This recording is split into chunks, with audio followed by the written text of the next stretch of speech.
आज हम लोग बात करने वाले हैं मैप टू ऑपरेटर की। मैप टू ऑपरेटर क्या करता है, जब हम मैप टू ऑपरेटर को एक ऑब्जर्वेबल पे अप्लाई करते हैं तो वो एक कांस्टेंट वैल्यू हमेशा ऑब्जर्वेबल से इमिट करता है और बाकी ऑब्जर्वेबल की जो इंटरनल वैल्यूज़ है वो सारी इग्नोर हो जाती है। आप यहाँ पे RxJS के ऑफिशियल डॉक्यूमेंटेशन में देखोगे तो यहाँ पे एक मार्बल डायग्राम दी हुई है। मार्बल डायग्राम में मेरे पास एक ऑब्जर्वेबल है जो 1 2 3 ये 3 वैल्यूज इमिट कर रहा है और उस पर हमने एक मैप टू ऑपरेटर अप्लाई किया है जिसकी वैल्यू a है। अब क्या हो रहा है, जितनी बार भी मेरा ऑब्जर्वेबल इमिट कर रहा है तो मेरा ऑपरेटर क्या कर रहा है, उसकी जो इंटरनल वैल्यूज थी 1 2 और 3 वो सारी स्किप हो जा रही है, इग्नोर हो जा रही है और एक्चुअल जो वैल्यूज मेरा ऑब्जर्वेबल इमिट कर रहा है वो है a।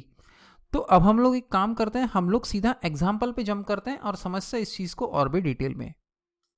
अब सबसे पहली चीज़ मैं क्या करता हूँ, मैं एक नया ऑब्जर्वेबल क्रिएट कर लेता हूँ। तो वो करने के लिए सबसे पहले मैं ऑफ ऑपरेटर इंपोर्ट करूँगा। तो मैं यहाँ पे बोलूँगा इंपोर्ट ऑफ।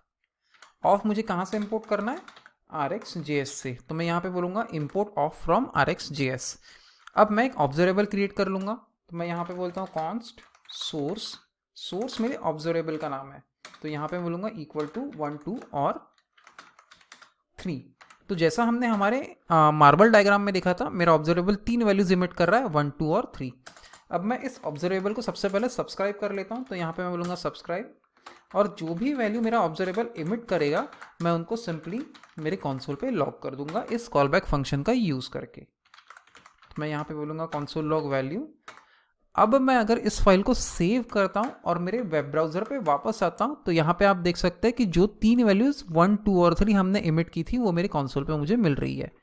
अब मुझे नेक्स्ट चीज़ क्या करनी है, मुझे मैप टू ऑपरेटर का यूज़ करके जो सारी वैल्यूज़ मेरा ऑब्जर्वेबल इमिट करेगा उनको मैप करना है a इस वैल्यू से। तो मैं यहाँ पे सबसे पहले मैप टू ऑपरेटर इम्पोर्ट कर लूँगा। यहाँ पे मैं बोलता हूँ इम्पोर्ट मैप टू और वो इम्पोर्ट मैं कहाँ से करूँगा, फ्रॉम RxJS/operators। वो RxJS के ऑपरेटर्स इस सब फोल्डर से मैं इंपोर्ट करूंगा। अब मैं इस ऑपरेटर को इस पर अप्लाई करूंगा। तो वो अप्लाई करने के लिए मुझे सबसे पहले यहाँ पे पाइप मेथड को यूज़ करना पड़ेगा और पाइप मेथड को मैं पास कर दूंगा मैप टू। अब मैप टू को जो वैल्यू मैं पास करूंगा वो होगा a।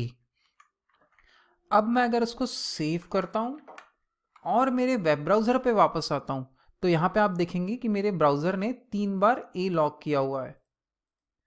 तो इस तरीके से हमारा मैप टू ऑपरेटर काम करता है।